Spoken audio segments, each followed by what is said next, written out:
नमस्कार दोस्तों, मेरा नाम है आनंद यादव और आप देख रहे हैं मेरा channel Aryan study.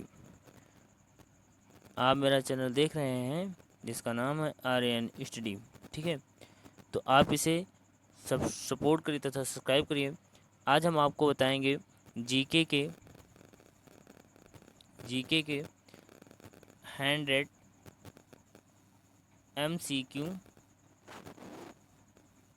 Question answer. ठीक है, तो आप जुड़े रहिए आर्यन स्टडी के साथ तथा इसे सब्सक्राइब करिए। मुझे आशा है कि आप लोगों को ये वीडियो बहुत पसंद आएगा। ठीक है, तो चलिए शुरू करते हैं। तो हमारा क्वेश्चन है कि इतिहास के पिता कहा जाता है। ठीक है, तो इतिहास के पिता किसको कहा जाता है बेटा? तो इतिहास के पिता को हेरोडोटस को कहा जाता है। ठीक है, हमारा नेक्स्ट क्वेश्चन है कि निम्न में से किसके द्वारा हड़प्पा सभ्यता की खोज की गई? तो निम्न में से किसके द्वारा हड़प्पा सभ्यता की खोज की गई? तो बेटा हम बोलेंगे दयाराम शाहनी के द्वारा हड़प्पा सभ्यता की खोज की गई। तो ऑप्शन नंबर ए हमारा करेक्ट ऑप्शन हो जाएगा। नेक्स्ट क्वेश्चन है हमारा कि मोहनजोदड़ो में पाई गई सबसे बड़ी इमारत कौन सी है? तो मोहनजोदड़ो में सबसे बड़ी इमारत जो पाई गई है उसका नाम है विशाल अन्नागृह। ठीक है, तो ऑप्शन नंबर ए हमारा करेक्ट ऑप्शन हो जाएगा। हमारा नेक्स्ट क्वेश्चन है 4 कि सिंधु घाटी सभ्यता की मुख्य विशेषता इनमें से क्या मानी जाती है? तो सिंधु घाटी सभ्यता की मुख्य विशेषता मानी जाती है बेटा व्यवस्थित शहरी जीवन। Option number D correct option हो जाएगा। तो हमारा नेक्स्ट क्वेश्चन है क्वेश्चन नंबर 5 इनमें से किस नदी के किनारे हड़प्पा के खंडहर मिलते हैं? तो ऑप्शन नंबर हमारा डी करेक्ट ऑप्शन हो जाएगा रावी नदी। कौन सी नदी बेटा? तो हम बोलेंगे रावी नदी। ठीक है, तो चलिए नेक्स्ट क्वेश्चन की ओर बढ़ते हैं। क्वेश्चन नंबर हमारा जो 6 है कि त्रिपिटक धर्म ग्रंथ का संबंध निम्न में से किससे है? तो हम बोलेंगे बेटा ऑप्शन नंबर बी बौद्ध धर्म से। ठीक है, तो करेक्ट ऑप्शन हो जाएगा ऑप्शन नंबर बी। तो हम नेक्स्ट क्वेश्चन की ओर बढ़ते हैं। हमारा नेक्स्ट क्वेश्चन है कि गौतम बुद्ध ने अपना पहला प्रवचन किस स्थान पर दिया? तो हम बोलेंगे बेटा ऑप्शन नंबर ए सारनाथ में। किस में दिया बेटा? तो सारनाथ पर अपना पहला प्रवचन दिया था। ठीक है, तो हमारा दूसरा क्वेश्चन है कि कनिष्क के शासनकाल में का आयोजन हुआ था? तो कनिष्क के शासनकाल में बेटा हमारे चतुर्थ बौद्ध संगति का आयोजन हुआ था। तो हमारा नेक्स्ट करेक्ट ऑप्शन हो जाएगा ऑप्शन नंबर सी चतुर्थ बौद्ध संगति। ठीक है, हम नेक्स्ट क्वेश्चन की ओर बढ़ते हैं। क्वेश्चन नंबर हमारा 9 क्या है बेटा? 9। तो इसमें दिया गया है कि गौतम बुद्ध किस वंश से संबंधित थे? तो बेटा वो वंश था शाक्य वंश। क्या था बेटा? शाक्य वंश से। तो हम नेक्स्ट क्वेश्चन की ओर बढ़ते हैं। क्वेश्चन नंबर 10 जिसमें दिया गया है कि जैन धर्म में कुल कितने तीर्थकर हैं? तो जैन धर्म में बेटा कुल कितने तीर्थकर हैं? तो हम बोलेंगे बेटा कि कुल तीर्थकों की संख्या कितनी है? 24 है। कितनी है बेटा? 24 है। ठीक है, कितनी है बेटा? तो 24 है। हमारा नेक्स्ट क्वेश्चन है, ठीक है, हमारा नेक्स्ट क्वेश्चन क्या दिया गया बेटा? हमारा नेक्स्ट क्वेश्चन दिया गया है क्वेश्चन नंबर 11 कि मगध की प्रथम राजधानी कौन सी थी? ठीक है, तो मगध की प्रथम राजधानी कौन सी थी? तो हम बोलेंगे बेटा राजगृह। राजगृह है जो मगध की प्रथम राजधानी थी। ठीक है, तो नेक्स्ट क्वेश्चन है हमारा क्वेश्चन नंबर 12 कि सिकंदर महान ने जब भारत पर आक्रमण किया, ठीक है, सिकंदर महान ने जब भारत पर आक्रमण किया तो उस ठीक है, तो उस समय किसका शासन था? तो हम बोलेंगे बेटा उस समय जो हमारे देश में शासन था वो किसका था? घनानंद का था। किसका था? धनानंद का था। ठीक है, तो ऑप्शन नंबर सी जो है हमारा करेक्ट ऑप्शन हो जाएगा। ठीक है, तो हम नेक्स्ट क्वेश्चन की ओर बढ़ते हैं। क्वेश्चन नंबर 13 है कि अर्थशास्त्र की रचना किसके द्वारा की गई थी? तो अर्थशास्त्र की रचना बेटा किसके द्वारा की गई थी? तो चाणक्य के द्वारा की गई थी। इनको कौटिल्य के नाम से भी जाना जाता है। किसके नाम से? कौटिल्य के नाम से भी जाना जाता है। ठीक है, कौटिल्य के नाम से भी जाना जाता है। ठीक है, तो चलिए हम नेक्स्ट क्वेश्चन की ओर बढ़ते हैं। क्वेश्चन नंबर हमारा है 14 कि किस वर्ष कलिंग का युद्ध हुआ था? तो किस वर्ष हुआ था? तो हम बोलेंगे बेटा 261 BC। किस वर्ष हुआ था बेटा? 261 BC, यानी ऑप्शन नंबर डी हमारा करेक्ट ऑप्शन हो जाएगा। तो हम बढ़ते हैं नेक्स्ट क्वेश्चन की ओर। क्वेश्चन नंबर 15 क्या दिया गया है कि अशोक के स्थान अशोक के द्वारा स्थापित शिलालेखों में किस शिलालेख में कलिंग युद्ध का वर्णन है? तो शिलालेख 13 में बेटा किस में हुआ है? तो 13 में कलिंग युद्ध का वर्णन है। Option number D correct option हो जाएगा। तो नेक्स्ट क्वेश्चन की ओर बढ़ते हैं। क्वेश्चन हमारा 16 है कि भारतीयों के महान सिल्क मार्ग किसके द्वारा आरंभ किया गया था? तो किसके द्वारा बेटा आरंभ किया गया? तो ऑप्शन नंबर डी हमारा करेक्ट ऑप्शन हो जाएगा। कनिष्क किसके द्वारा हो गया था बेटा? कनिष्क के द्वारा। ठीक है, चलिए आगे बढ़ते हैं कि भारत में सर्वप्रथम स्वर्ण मुद्राएं किसके शासनकाल में चलाई गई थी? तो बेटा हम बोलेंगे यूनानी। किसके? भारतीय यूनानी के शासनकाल में स्वर्ण मुद्राएं चलाई गई थी। ठीक है, तो हम नेक्स्ट क्वेश्चन है हमारा कि संगम युग। ठीक है, संगम युग। तो आप पहले ये जान लें कि संगम युग क्या होता है। ठीक है, तो संगम युग क्या होता है? तो इसकी एक परिभाषा होती है कि बेटा संगम युग किसे बोलते हैं? ठीक है, तो संगम युग किसे बोलते हैं बेटा? तो हम लिखेंगे कि प्राचीन दक्षिण भारत, ठीक है, ब्रैकेट में मुख्य रूप से कृष्णा, कौन सी नदी? कृष्णा, और कौन सी बेटा? एक और नदी जिसे बोलते हैं तुंगभद्रा। क्या बोलते हैं? तुंगभद्रा। क्या बोलेंगे बेटा? तुंगभद्रा। ठीक है, तुंगभद्रा। इन नदियों के दक्षिण का क्षेत्र, ठीक है, के इतिहास का एक अत्यंत महत्वपूर्ण कालखंड है जो लगभग तीसरी शताब्दी ईसा पूर्व से तीसरी शताब्दी ईसवी पूर्व तक माना जाता है। ठीक है, तो आपको समझ में आ गया कि संगम युग क्या है। तो हम यह क्या बताया गया है क्वेश्चन में कि संगम युग के इतिहास का संबंध किस स्थान से है? तो हम क्या बोलेंगे बेटा? तमिलनाडु। ठीक है, option number A correct option हो जाएगा। ठीक है, हम नेक्स्ट क्वेश्चन की ओर बढ़ते हैं। क्वेश्चन नंबर 19 है कि तमिल भाषा के गौरव ग्रंथ, ठीक है, शिल्पदीकारम व मैनी मेखलाई, ठीक है, मेखलाई का संबंध किस धर्म से है? तो किस धर्म से है बेटा? तो हम बोलेंगे हिंदू धर्म से। किस धर्म से है? तो हिंदू धर्म से। ठीक है, तो option number A correct option हो जाएगा। ठीक है, तो चलिए हम नेक्स्ट क्वेश्चन की ओर बढ़ते हैं। नेक्स्ट क्वेश्चन है हमारा क्वेश्चन नंबर 20 कि गुप्त वंश के किस शासक को भारत का नेपोलियन कहा जाता है? तो गुप्त वंश के किस शासक को भारत का नेपोलियन कहा जाता है? तो बोलेंगे बेटा समुद्रगुप्त को। किसको कहा जाता है? समुद्रगुप्त को। आप ये भी जानिए कि गुप्त वंश का जो वास्तविक शासक है, यानी वास्तविक संस्थापक है, गुप्त वंश का वास्तविक संस्थापक है, तो उसे क्या नाम बोला, इसका क्या नाम है? तो हम बोलेंगे बेटा चंद्रगुप्त। ठीक है, चंद्रगुप्त। क्या बोलेंगे बेटा? चंद्रगुप्त। ठीक है, चंद्रगुप्त प्रथम। पर जो गुप्त वंश का पहले जिसने स्थापना की है गुप्त वंश की, उसका क्या नाम है बेटा? उसका नाम है श्रीगुप्त। ठीक है, तो गुप्त वंश का संस्थापक किसे बोलेंगे? श्रीगुप्त। पर गुप्त वंश का वास्तविक संस्थापक चंद्रगुप्त को भी माना जाता है। ठीक है, तो चलिए नेक्स्ट क्वेश्चन की ओर बढ़ते हैं कि गुप्त वंश के दरबार में, यानी किस गुप्त शासन के दरबार में नवरत्न रहते थे? ठीक है, तो किस शासक के दरबार में नवरत्न रहते? नवरत्न एक कवि थे। किस शासक, गुप्त शासक के दरबार में रहते थे? तो हम बोलेंगे बेटा चंद्रगुप्त द्वितीय।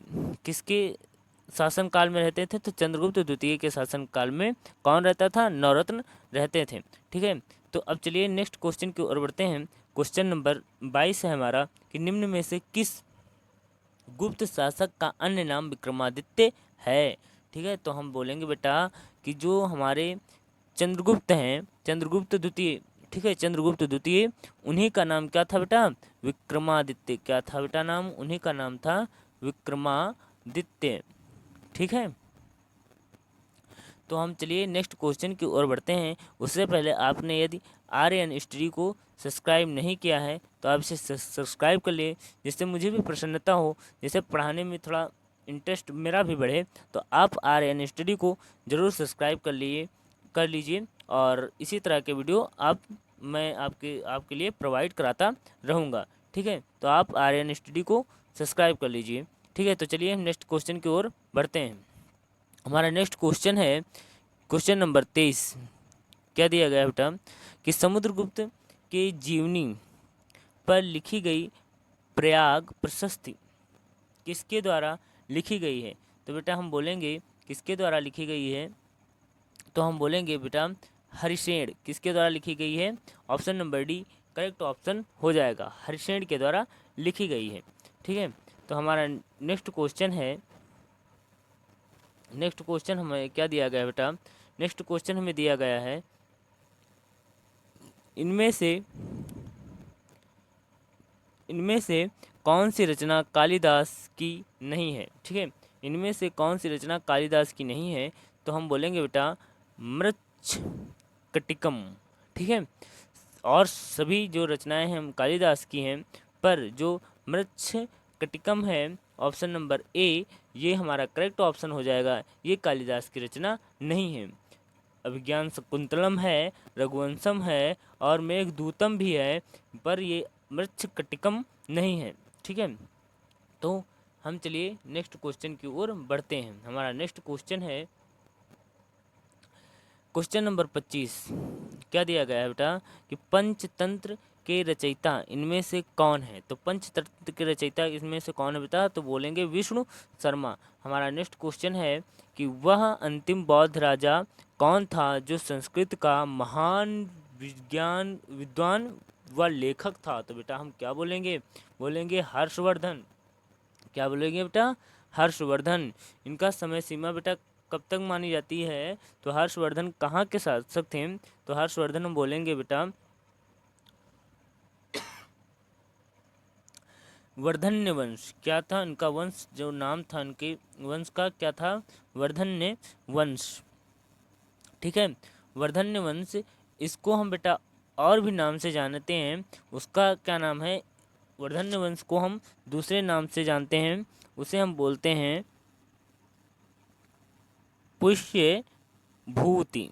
ठीक है, पुष्यभूति वंश। ठीक है, पुष्यभूति वंश। ठीक है, और इनका शासन काल बेटा 606। ठीक है, साफ साफ लिखते हैं बेटा, फिर से लिखते हैं, इनका शासन काल कब से कब तक था, तो 606 ईस्वी से।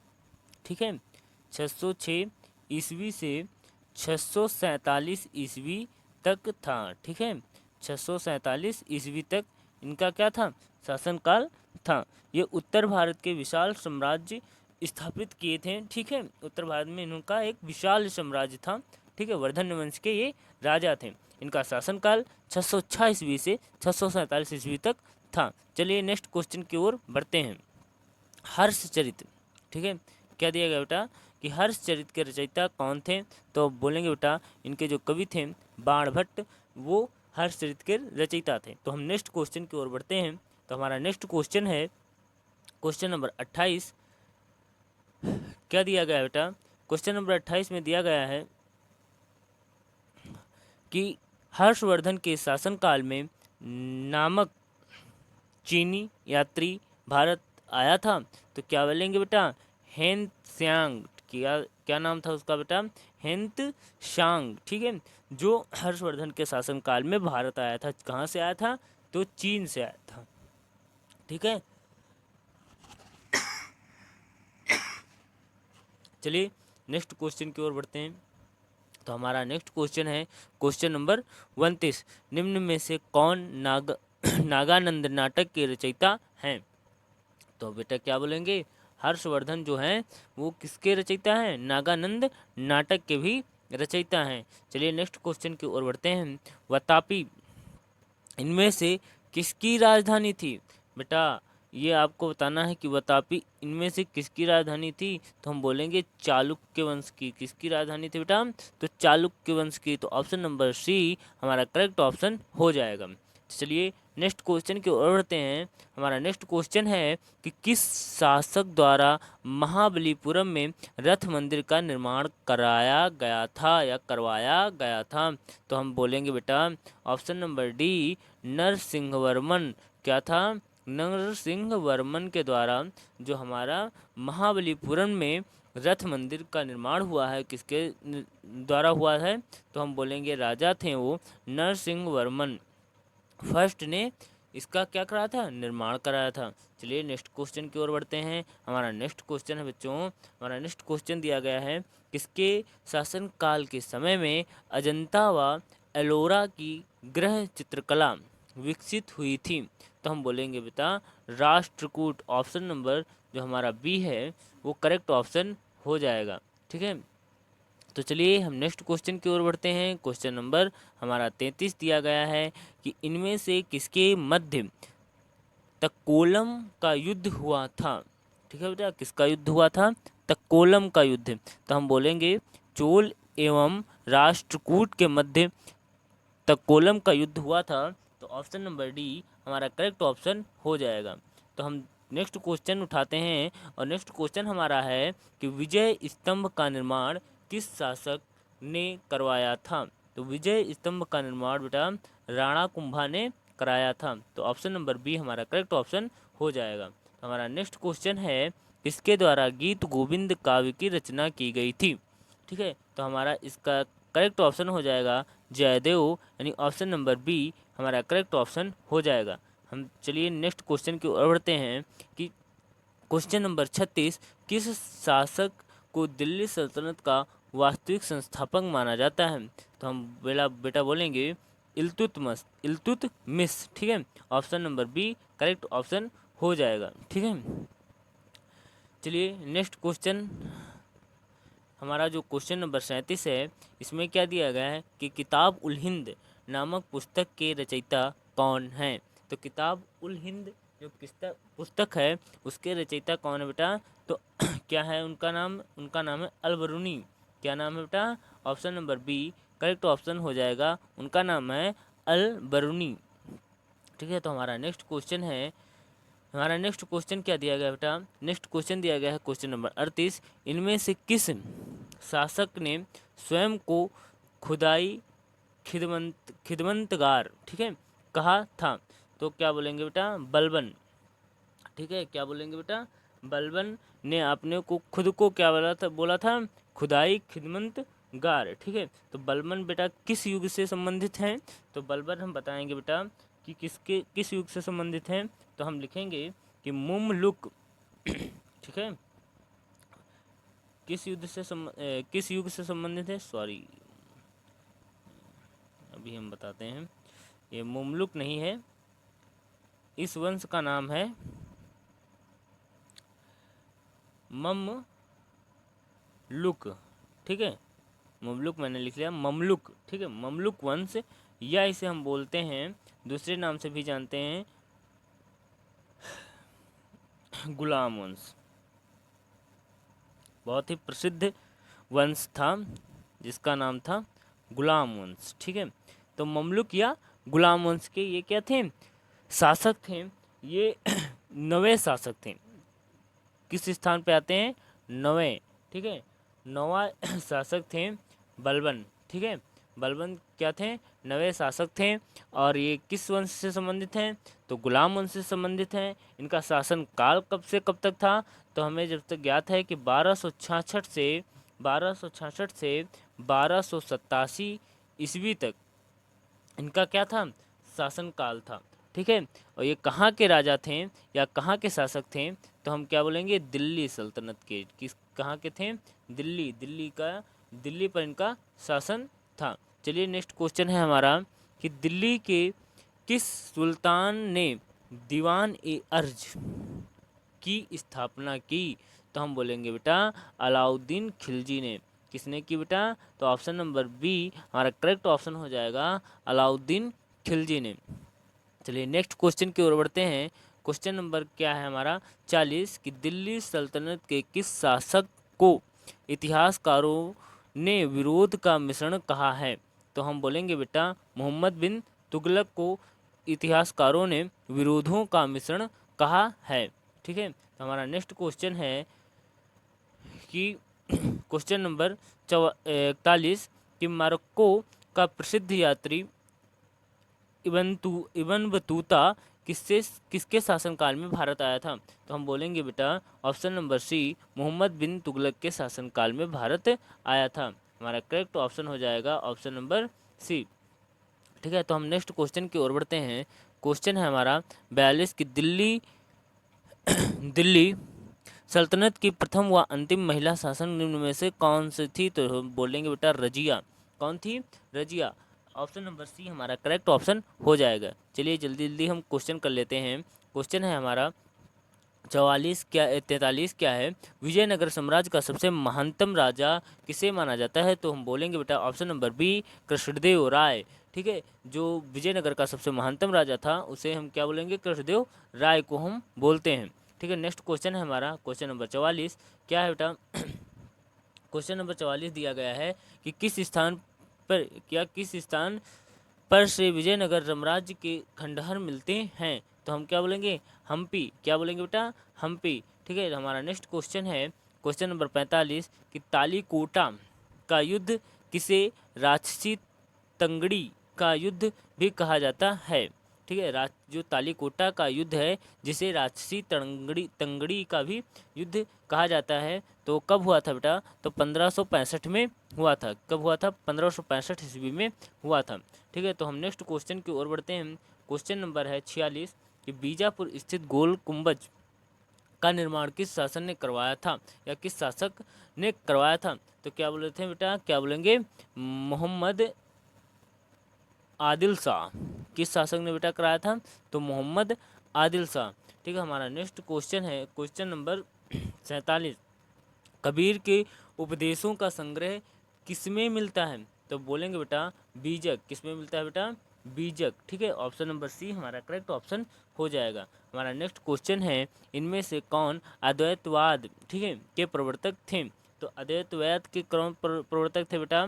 तो शंकराचार्य, आदि गुरु शंकराचार्य। ठीक है, जिन्होंने मठों की रचना की है। ठीक है, मठों की जो रचना की था, मठों का निर्माण जिन्होंने करवाया वो थे हमारे आदि गुरु शंकराचार्य। ठीक है, तो चलिए नेक्स्ट क्वेश्चन की ओर बढ़ते हैं कि गुरु नानक देव जी का जन्म किस स्थान पर हुआ था? तो गुरु नानक देव जी का जन्म बेटा तलवंडी नामक स्थान पर हुआ था। ऑप्शन नंबर बी हमारा करेक्ट ऑप्शन हो जाएगा। हमारा नेक्स्ट क्वेश्चन है कि प्रेम वाटिका की रचना किसके द्वारा की गई थी?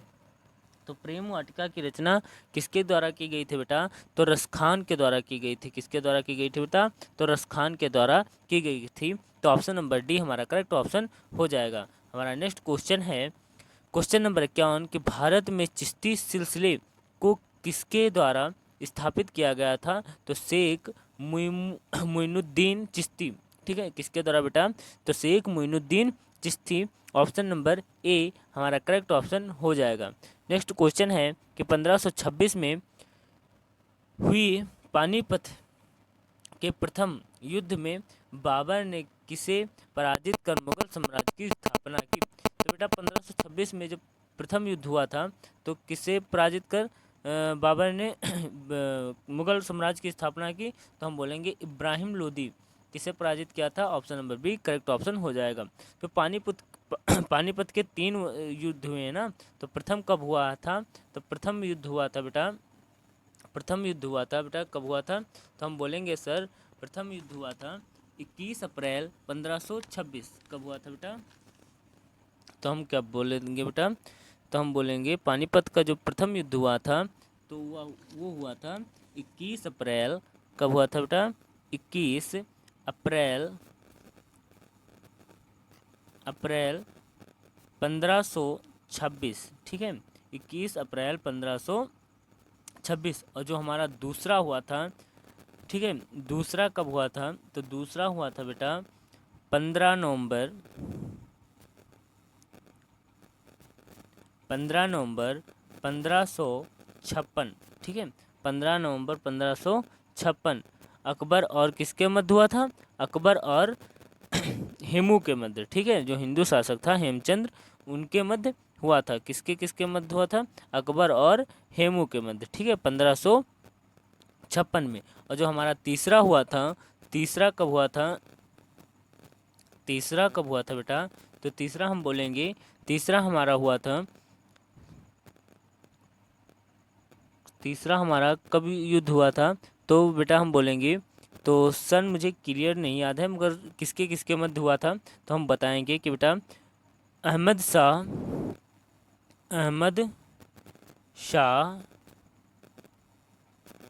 अब्दाली, ठीक है, किसके मध्य, अहमद शाह अब्दाली और वीएस मतलब और किसके मध्य था, तो मराठा साम्राज्य थे, ठीक है, तो मराठा साम्राज्य, ठीक है। तो चलिए नेक्स्ट क्वेश्चन की ओर बढ़ते हैं। हमारा नेक्स्ट क्वेश्चन है, ठीक है, तो नेक्स्ट क्वेश्चन हमारा क्या बेटा, हमारा नेक्स्ट क्वेश्चन है, कहाँ गया यार,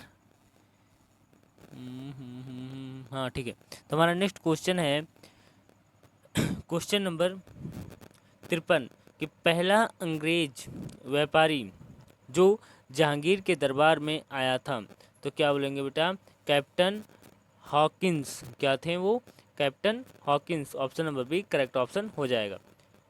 नेक्स्ट क्वेश्चन की ओर बढ़ते हैं कि हुमायूंनामा किसके द्वारा लिखी गई थी, तो हुमायूंनामा किसके द्वारा लिखी गई थी, तो बेटा बोलेंगे गुलबदन बेगम, किसके द्वारा लिखी गई थी, Gulbadan Begum, option number C correct option हो जाएगा। ऑप्शन नंबर क्वेश्चन नंबर 55 है कि किस शासक के द्वारा ग्रैंड ट्रंक रोड का निर्माण कराया गया था, तो हम बोलेंगे बेटा शेर शाह सूरी, किसके द्वारा कराया गया था, तो शेर शाह सूरी के द्वारा ग्रैंड ट्रंक रोड की स्थापना या निर्माण कराया गया था, तो ऑप्शन नंबर बी हमारा करेक्ट ऑप्शन हो जाएगा। तो चलिए नेक्स्ट क्वेश्चन की ओर बढ़ते हैं। तो नेक्स्ट क्वेश्चन है हमारा क्वेश्चन नंबर 56, अकबर नामा के रचनाकार कौन हैं, तो अकबर नामा के रचनाकार अबुल फजल हैं, कौन है बेटा, तो अबुल फजल हैं, ठीक है। तो नेक्स्ट क्वेश्चन है क्वेश्चन नंबर 57 कि किस मुगल शासक के शासनकाल को इतिहासकारों ने स्वर्णिम युग कहा है, तो बोलेंगे बेटा शाहजहां, किसे बोला है, शाहजहां के जो युग है, शाहजहां का जो शासनकाल है उसे स्वर्णिम युग कहा गया है, ठीक है। तो हमारा नेक्स्ट क्वेश्चन है क्वेश्चन नंबर 58, बाबर का मकबरा किस स्थान पर स्थित है, तो बाबर का मकबरा कहाँ पर स्थित है बेटा, तो बोलेंगे Kabul, option number D correct option हो जाएगा। हमारा नेक्स्ट क्वेश्चन है किस वर्ष अकबर व महाराणा प्रताप के बीच हल्दी घाटी का युद्ध हुआ था, तो हम बोलेंगे बेटा 1576 ईस्वी को, कब हुआ था बेटा, 1576 ईस्वी को, option number D correct option हो जाएगा। हमारा नेक्स्ट क्वेश्चन है क्वेश्चन नंबर 60 कि शाहजहां का शासनकाल था, तो हम बोलेंगे बेटा शाहजहां का शासनकाल 1628 ईस्वी से 1658 ईस्वी तक माना जाता है, कब तक माना जाता है, 1628 से 1658 ईस्वी तक, ठीक, तो ऑप्शन नंबर सी हमारा करेक्ट ऑप्शन हो जाएगा। नेक्स्ट क्वेश्चन की ओर बढ़ते हैं। तो नेक्स्ट क्वेश्चन है हमारा कि शिवाजी का राज्याभिषेक किस स्थान पर हुआ था, तो शिवाजी का राज्याभिषेक जो हुआ था तो रायगढ़ में हुआ था, कहाँ पर हुआ था बेटा, रायगढ़, तो option number B correct option हो जाएगा। तो हमारा जो ऑप्शन नंबर बी है वो करेक्ट ऑप्शन है। तो हमारा नेक्स्ट क्वेश्चन है कि शिवाजी ने पुरंदर, ठीक है, पुरंदर सॉरी शिवाजी ने पुरंदर की संधि किसके साथ की थी, तो शिवाजी ने पुरंदर की संधि जो किसके साथ की थी, तो हम बोलेंगे बेटा राजा जयसिंह के द्वारा साथ की थी पुरंदर की संधि, तो ऑप्शन नंबर सी हमारा करेक्ट ऑप्शन हो जाएगा। चलिए नेक्स्ट क्वेश्चन की ओर बढ़ते हैं। क्वेश्चन नंबर 63 है कि पानीपत का युद्ध, तीसरा युद्ध, वो देखो आ गया, ठीक है, कब हुआ था बेटा, तो 1761 ईस्वी में, ठीक है, कब हुआ था बेटा, 1761 ईस्वी में, किसके किसके मध्य हुआ था, तो मराठा और अहमद शाह अब्दाली के मध्य, ठीक है। चलिए पेशवा बाजीराव मराठा ही थे, ठीक है, तो मराठा और अहमद शाह अब्दाली के मध्य, ठीक है, तो कब हुआ था 1761 में, ठीक है। तो चलिए अब शुरू करते हैं कि इसमें क्या बताया गया है कि पानीपत का तीसरा युद्ध 1761 में किनके बीच हुआ, तो बताया मैंने मराठा और अहमद शाह अब्दाली के मध्य। चलिए नेक्स्ट क्वेश्चन है हमारा क्वेश्चन नंबर 64 कि भारत का प्रथम गवर्नर जनरल कौन था। तो भारत का प्रथम गवर्नर जनरल किसे माना जाता है बेटा, तो हम बोलेंगे विलियम बेटिंग। कि कौन था बेटा, तो William Bentinck, option number B correct option हो जाएगा। तो हमारा नेक्स्ट क्वेश्चन है क्वेश्चन नंबर 65, क्या है बेटा, दिया गया है कि भारत में राजस्व एकत्रित, ठीक है, भारत में राजस्व एकत्र करने का स्थायी बंदोबस्त की प्रणाली किसके द्वारा शुरू की गई थी। ठीक है, तो किसके द्वारा बेटा शुरू की गई थी, तो हम बोलेंगे लॉर्ड कॉर्नवालिस। किसके द्वारा शुरू की गई थी बेटा, तो हम बोलेंगे लॉर्ड कॉर्नवालिस। ठीक है, हमारा नेक्स्ट क्वेश्चन है क्वेश्चन नंबर 66, क्या दिया गया है कि किस गवर्नर जनरल का नाम हड़प की नीति यानी डॉक्ट्रिन ऑफ लैप्स के साथ जुड़ा हुआ है। तो हम बोलेंगे बेटा ऑप्शन नंबर ए, जो हमारा करेक्ट ऑप्शन है ऑप्शन नंबर ए लॉर्ड डलहौजी, जिन्होंने एक हड़प नीति चलाई थी। क्या उस नीति का नाम था हड़प नीति। ठीक है, हड़प नीति। ठीक है, तो किसने चलाया था, तो लॉर्ड डलहौजी ने चलाया था। तो ऑप्शन नंबर हमारा जो ए है करेक्ट ऑप्शन हो जाएगा। तो हमारा नेक्स्ट क्वेश्चन है कि सुगौली की संधि 1816, ठीक है, सुगौली की संधि 1816 में किसके मध्य हुई। ठीक है, किसके मध्य संपन्न हुई या हुई, तो हम बोलेंगे ईस्ट इंडिया कंपनी व नेपाल। ठीक है, ईस्ट इंडिया कंपनी और नेपाल के मध्य सुगौली की संधि हुई थी। ठीक है, तो हमारा करेक्ट ऑप्शन बी हो जाएगा। हमारा नेक्स्ट क्वेश्चन है कि भारत में आधुनिक शिक्षा प्रणाली की शुरुआत की नींव किसके यानी किससे हुई थी, तो हम बोलेंगे बेटा ऑप्शन नंबर बी 1885 में मैकाले के मिनट से। ठीक है, मैकाले के मिनट से। ठीक है, तो ऑप्शन नंबर बी हमारा करेक्ट ऑप्शन हो जाएगा। हमारा नेक्स्ट क्वेश्चन है 69, क्या दिया गया है क्वेश्चन में कि निम्न किस गवर्नर जनरल को सती प्रथा का अंत करने का श्रेय जाता है, तो हम बोलेंगे लॉर्ड विलियम बेटिंग। ठीक है, लॉर्ड विलियम बेटिंग। ठीक है, लॉर्ड विलियम बेटिंग। ठीक है, ऑप्शन नंबर जो हमारा क्वेश्चन नंबर जो हमारा 70 है वो क्या बता रहा है कि नील कृषकों की दुर्दशा पर लिखी गई पुस्तक नील दर्पण।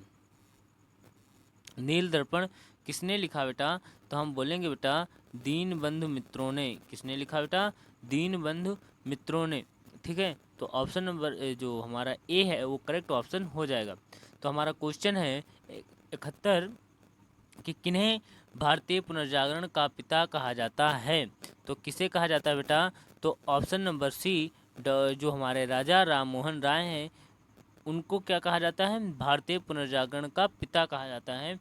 इन्होंने सती प्रथा को रोकने में को रोकने में अहम भूमिका निभाई। ये कहीं के राजा नहीं थे, ये एक समाज सुधारक थे। क्या थे, समाज सुधारक। क्या थे बेटा, समाज सुधारक। ठीक है, तो इन्हें राजा की उपाधि किसने दी थी, राजा की उपाधि इनको किसने दी थी, तो बेटा हम बोलेंगे कि राजा की उपाधि इनको किसने दी थी, तो हम बोलेंगे अकबर। किसने दी थी बेटा, मुझे लगता है कि अकबर द्वितीय ने दी थी। किसने दी थी बेटा, अकबर द्वितीय ने दी थी। ठीक है, किसने दी थी, अकबर द्वितीय। अकबर द्वितीय ने राजा की उपाधि दी थी। तो हमारा करेक्ट ऑप्शन हो जाएगा सी। ठीक है, करेक्ट ऑप्शन हो जाएगा सी। चलिए नेक्स्ट क्वेश्चन की ओर बढ़ते हैं। क्वेश्चन नंबर है 72 कि स्वामी विवेकानंद ने किस वर्ष शिकागो में विश्व धर्म संसद में भाषण दिया था, तो 1893 में। कब दिया था, तो 1893 में। Option number C correct option हो जाएगा। नेक्स्ट क्वेश्चन है क्वेश्चन नंबर 73 कि 1873 ईस्वी में किसके द्वारा सत्यबोधक समाज की स्थापना की गई? तो हम बोलेंगे जो महान समाज सुधारक तथा शिक्षक हैं महात्मा ज्योतिबा बाई फूले एक शिक्षक के रूप में जानी जाती हैं। तो इन्होंने किसकी किस स्थापना की थी? तो सत्यबोध बोधक समाज की स्थापना की थी 1873 में। कब की थी बेटा? तो 1873 ईस्वी में। ठीक है, तो चलिए नेक्स्ट क्वेश्चन की ओर बढ़ते हैं। हमारा नेक्स्ट क्वेश्चन है कि थियोसोफिकल सोसाइटी का मुख्यालय भारत में कहाँ पर स्थापित किया गया है या किया गया? तो बताएंगे बेटा, क्या बताएंगे? अंडयार। कहाँ पे हुआ है बेटा? अंडयार। ऑप्शन नंबर सी हमारा करेक्ट ऑप्शन हो जाएगा। चलिए नेक्स्ट क्वेश्चन की ओर बढ़ते हैं कि क्वेश्चन नंबर जो हमारा 75 है कि वेदों की ओर लौटो ये किसने कहा था? तो हम बोलेंगे बेटा कि वेदों की ओर लौटो ये किसने कहा था? तो स्वामी दयानंद सरस्वती ने कहा था। Option number A correct option हो जाएगा। चलिए नेक्स्ट क्वेश्चन की ओर बढ़ते हैं कि मंगल पांडे, ठीक है, मंगल पांडे जिसने अंग्रेजों के खिलाफ विद्रोह कर दिया था, कहाँ का सैनिक था? ठीक है बेटा, तो बोलेंगे कहाँ का सैनिक था? तो ऑप्शन नंबर हमारा सी हो जाएगा। कहाँ का था? तो बैरकपुर। ठीक है, option number C correct option हो जाएगा। तो मंगल पांडे का बेटा जन्म, ठीक है, मंगल पांडे का जन्म कब हुआ था? तो हम बोलेंगे बेटा 19 जुलाई। कब हुआ था बेटा? 19 जुलाई 1827 ईस्वी को हुई थी इनकी जन्म। ठीक है, 19 जुलाई 1827 ईस्वी को। ठीक है, कहाँ पर हुई थी बेटा? तो हम बोलेंगे, क्या हम कहेंगे बेटा? हम बोलेंगे इनकी जन्म कहाँ पर हुआ था इनका जन्म? तो हम कहेंगे बेटा, अरे सॉरी यार, ठीक है, क्या कहेंगे?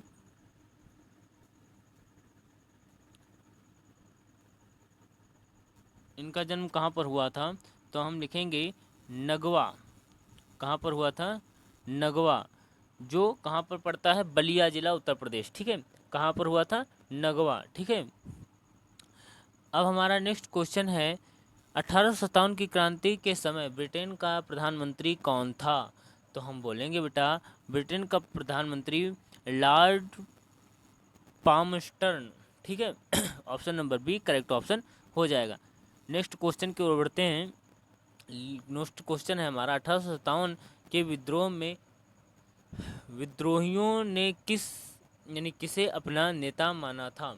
ठीक है, तो किसे अपना नेता माना था? तो बेटा हम बोलेंगे कि बहादुर शाह जफर को किसने 1857 के विद्रोहियों ने अपना नेता चुना था? तो ऑप्शन नंबर ए हमारा करेक्ट ऑप्शन हो जाएगा। तो हमारा नेक्स्ट क्वेश्चन है क्वेश्चन नंबर 79, किस इतिहासकार ने 1857 के विद्रोह को स्वतंत्रता की पहली लड़ाई कहा था? तो हम बोलेंगे बेटा किस इतिहासकार ने कहा था? तो हम बोलेंगे बेटा option number C R C. Majumdar. किसने कहा था बेटा? R C. Majumdar. Option number C correct option हो जाएगा। हमारा नेक्स्ट क्वेश्चन है क्वेश्चन नंबर 80 कि भारतीय राष्ट्रीय कांग्रेस की स्थापना किस वर्ष हुई थी? तो हम बोलेंगे बेटा 1885। कब हुई थी बेटा? 1885 ईस्वी को भारतीय राष्ट्रीय कांग्रेस की स्थापना हुई थी। ऑप्शन नंबर ए हमारा करेक्ट ऑप्शन हो जाएगा। चलिए नेक्स्ट क्वेश्चन की ओर बढ़ते हैं। नेक्स्ट क्वेश्चन है हमारा क्वेश्चन नंबर 81, किनके द्वारा इंडियन नेशनल कांग्रेस की स्थापना की गई थी? तो किनके द्वारा की गई थी? तो हम बेटा बोलेंगे option number C A O. Hume. किसके द्वारा हुई थी बेटा? ए.ओ. ह्यूम। ठीक है, ए.ओ. ह्यूम के द्वारा हुई थी। चलिए नेक्स्ट क्वेश्चन है हमारा कि ब्रिटिश हाउस ऑफ कॉमन्स में चुना जाने वाला पहला भारतीय कौन था? तो हम बोलेंगे बेटा ऑप्शन नंबर ए दादा भाई नौरोजी। ठीक है, तो ऑप्शन नंबर ए हमारा करेक्ट ऑप्शन हो जाएगा। ठीक है, तो चलिए हमारा नेक्स्ट क्वेश्चन है इनमें से कौन भारतीय राष्ट्रीय कांग्रेस के पहले अध्यक्ष थे? तो हम बोलेंगे बेटा WC Banerjee, option number D हमारा करेक्ट ऑप्शन हो जाएगा। ठीक है, हमारा नेक्स्ट क्वेश्चन है, इनमें से किसके द्वारा भारतीय संघ की स्थापना की गई थी। ठीक है, तो हमारा आंसर हो जाएगा ऑप्शन नंबर बी, सुरेंद्र नाथ बनर्जी। तो हमारा करेक्ट ऑप्शन हो जाएगा और सुरेंद्र बनर्जी। ठीक है, तो चलिए हम नेक्स्ट क्वेश्चन की ओर बढ़ते हैं। हमारा नेक्स्ट क्वेश्चन है, भारतीय राष्ट्रीय आंदोलन के, ठीक है, भारतीय राष्ट्रीय आंदोलन के 1885 से 1905 की अवधि को क्या कहा जाता है। तो क्या कहा जाता है बेटा, का क्या कहा जाता है, तो बोला जाता है उदारवादी चरण। क्या बोला जाता है, ऑप्शन नंबर सी, उदारवादी चरण हमारा करेक्ट ऑप्शन हो जाएगा। हमारा नेक्स्ट क्वेश्चन है, निम्न में से किस नेता को लोकमान्य की उपाधि दी गई है। तो बेटा किसे बोला जाता है, तो लोकमान्य उपाधि केवल बाल गंगाधर तिलक को दी गई है। Option number B correct option हो जाएगा। ठीक है, तो हमारा नेक्स्ट क्वेश्चन है, नेक्स्ट क्वेश्चन क्या दिया गया बेटा, क्वेश्चन नंबर 87, वर्ष 1905 में बंगाल के विभाजन के समय इनमें से वायसराय कौन था। तो लॉर्ड कर्जन था, जो चाह रहा था कि बंगाल का विभाजन हो जाए। ठीक है, तो कौन था, तो लॉर्ड कर्जन था। Option number D correct option हो जाएगा। तो नेक्स्ट क्वेश्चन है हमारा क्वेश्चन नंबर 88, भारतीय राष्ट्रीय कांग्रेस की पहली भारतीय महिला अध्यक्ष कौन थी। तो कौन थी बेटा, सरोजनी नायडू। कौन थी बेटा, सरोजनी नायडू। तो जो हमारी भारतीय राष्ट्रीय कांग्रेस की पहली भारतीय अध्यक्ष थी, उनका जन्म कब हुआ था। तो उनका जन्म हम बेटा बोलेंगे कब हुआ था, तो हम बताएंगे 3 फरवरी 1879 को हुआ था इनका जन्म। और कहाँ हुआ था बेटा, तो हम लिखेंगे कि उनका जन्म 3 फरवरी 1879 ईस्वी को हैदराबाद, कहाँ पर हुआ था बेटा, हैदराबाद हैदराबाद यानी तेलंगाना। ठीक है, तेलंगाना में हुआ था। ठीक है, सरोजिनी नायडू का जन्म 3 फरवरी 1879 ईस्वी को हैदराबाद के तेलंगाना यानी तेलंगाना के हैदराबाद में हुआ था। ठीक है, तेलंगाना में हुआ था। ये एक महान नेता तथा कवयित्री थी। इनको भारत की क्या कहा जाता था, इनको भारत की बेटा कोकिला बोला जाता था। क्या बोला जाता था, कोकिला, कोकिला। ठीक है, ये एक महान कवयित्री भी थी। ठीक है, राजनेता के साथ साथ एक कवयित्री थी, इनको कोकिला की उपाधि दी गई थी। ठीक है, भारत की कोकिला की उपाधि दी गई थी। चलिए नेक्स्ट क्वेश्चन की ओर बढ़ते हैं। हमारा नेक्स्ट क्वेश्चन है, मुस्लिम लीग की स्थापना किस वर्ष की गई थी। तो मुस्लिम लीग की स्थापना किस वर्ष की गई थी, तो ऑप्शन नंबर हमारा जो बी है 1906। कब की गई थी बेटा, तो 1906 को मुस्लिम लीग की स्थापना की गई थी। तो किस एक्ट, जो हमारा नेक्स्ट क्वेश्चन है कि किस एक्ट के तहत मुसलमानों को पृथक निर्वाचन मंडल दिया गया था। तो हम बेटा बोलेंगे वो क्या एक्ट था, तो वो एक्ट था गवर्नमेंट ऑफ इंडियन एक्ट 1909। ठीक है, तो क्या वो एक्ट था, गवर्नमेंट ऑफ इंडियन एक्ट 1909। ठीक है, तो ऑप्शन नंबर बी हमारा करेक्ट ऑप्शन हो जाएगा। हमारा नेक्स्ट क्वेश्चन है कि महात्मा गांधी ने किस आंदोलन में भारतीय राजनीति में प्रवेश किया। ठीक है, तो हम बोलेंगे बेटा चंपारण आंदोलन। ठीक है, किस आंदोलन में बेटा, तो चंपारण आंदोलन में। ठीक है, तो चंपारण आंदोलन यानी किस लिए हुआ था, तो चंपारण आंदोलन कब हुआ था, तो चंपारण आंदोलन सत्याग्रह जिसे आंदोलन भी कहा जाता है, तो ये कब हुआ था, तो अप्रैल 1917। ठीक है, कब हुआ था, अप्रैल 1917। ठीक है, तो ऑप्शन नंबर सी हमारा करेक्ट ऑप्शन हो जाएगा। चलिए नेक्स्ट क्वेश्चन की ओर बढ़ते हैं। हमारा नेक्स्ट क्वेश्चन है क्वेश्चन नंबर 92। क्या है, इनमें से किस समाचार पत्र का संपादन महात्मा गांधी जी ने स्वयं किया था। तो उसे हम बोलेंगे ऑप्शन नंबर बी नवजीवन। ठीक है। अब भैया सबको भी पता होगा, चलिए हम बता देते हैं कि गांधी जी का जन्म कब हुआ था। तो हम क्या जयंती इनकी कब मनाते हैं, तो 2 अक्टूबर। कब मनाते हैं, 2 अक्टूबर 1869 में इनका जन्म हुआ था। कहाँ पर हुआ था, तो बापू का जन्म हुआ था पोरबंदर, जो कहाँ पर पड़ता है बेटा, तो पड़ता है गुजरात, ठीक है। गुजरात के पोरबंदर नामक स्थान पर बापू का जन्म हुआ था, ठीक है। और बापू की हत्या कब कर दी गई थी, ठीक है, इनकी मृत्यु कब हुई थी बेटा, तो हम लिखेंगे मृत्यु कब हुई थी, तो मृत्यु हुई थी 30 जनवरी 1948 ईस्वी को, ठीक है। कहाँ पर हुई थी बेटा, तो बिरला हाउस दिल्ली। कहाँ पर हुई थी बेटा, बिरला हाउस, जो कहाँ पर स्थित है, दिल्ली में, ठीक है, नई दिल्ली, ठीक है, नई दिल्ली, ठीक है, नई दिल्ली, ठीक है। चलिए नेक्स्ट क्वेश्चन की ओर बढ़ते हैं। हमारा नेक्स्ट क्वेश्चन है, महात्मा गांधी को महात्मा की उपाधि किसने दी थी, तो महात्मा की उपाधि बेटा किसने दी थी, तो रविंद्रनाथ टैगोर ने। तो ऑप्शन नंबर डी हमारा करेक्ट ऑप्शन हो जाएगा, ठीक है। तो चलिए नेक्स्ट क्वेश्चन की ओर बढ़ते हैं। आज़ाद हिंद फौज के संस्थापक कौन थे, तो आज़ाद हिंद फौज के संस्थापक कैप्टन मोहन सिंह थे।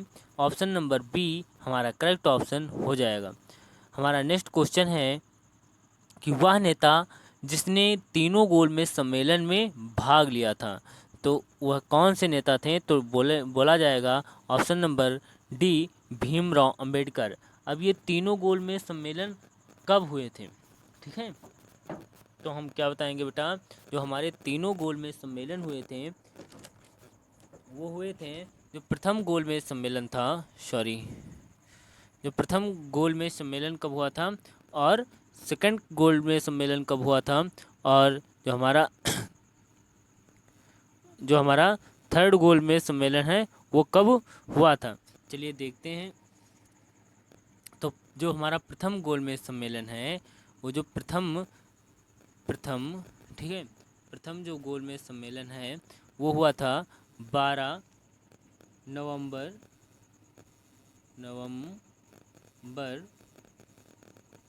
1930 को, ठीक है। और जो हमारा सेकंड गोलमेज सम्मेलन हुआ था, यानी द्वितीय गोलमेज सम्मेलन, तो वो हुआ था 7 सितंबर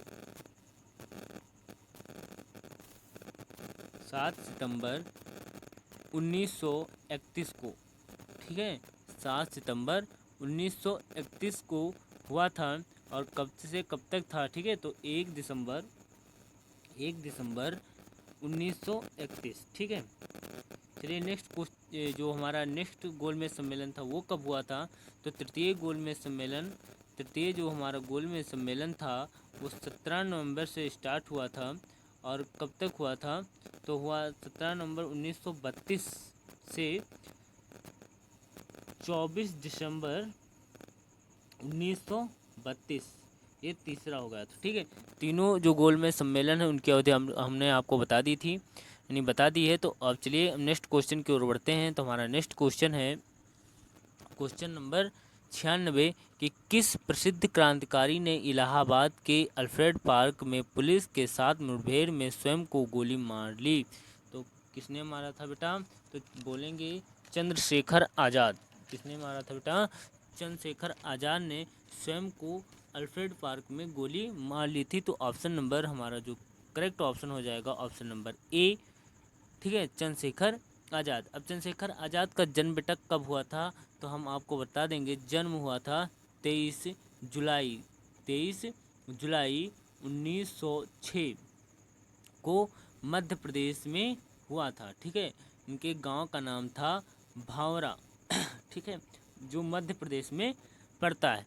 चलिए हमारा जो नेक्स्ट क्वेश्चन है question number 57 Cripps mission Bharat में कब आया, तो 1942 में क्रिप्स मिशन आया था भारत में। चलिए हमारा नेक्स्ट क्वेश्चन है क्वेश्चन नंबर 98 कि किस वर्ष अमेरिका स्वाधीनता का संग्राम घटित हुआ था, किस वर्ष अमेरिका स्वाधीनता का संग्राम घटित हुआ था?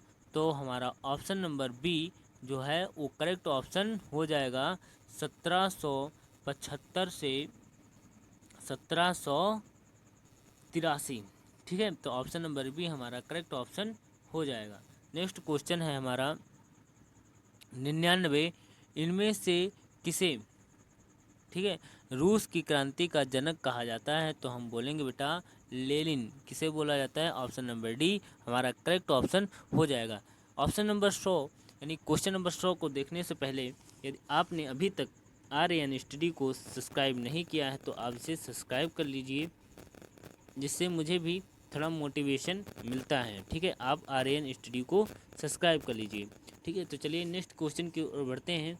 नेक्स्ट क्वेश्चन है हमारा क्वेश्चन नंबर 100, किसने द्वितीय विश्व युद्ध के दौरान शीर्ष शक्तियों यानी एक्सेस पावर का प्रतिनिधित्व किया था? तो हम बोलेंगे बेटा जर्मनी। किसने किया था? जर्मनी, जापान व इटली, जिन्होंने एक्सिस पावर का प्रतिनिधित्व किया था। एक्सिस पावर का प्रतिनिधित्व किया था जर्मनी, जापान व इटली ने। तो करेक्ट ऑप्शन हो जाएगा ऑप्शन नंबर बी। तो चलिए आज के लिए इतना ही, मिलेंगे हम नेक्स्ट वीडियो के साथ। तब तक आप जुड़े रहिए आर्यन स्टडी के साथ। धन्यवाद। आप आर्यन स्टडी को सब्सक्राइब करिए तथा सपोर्ट करिए। धन्यवाद। मिलेंगे हम नेक्स्ट वीडियो के साथ। आप जुड़े रहिए आर्यन स्टडी के साथ।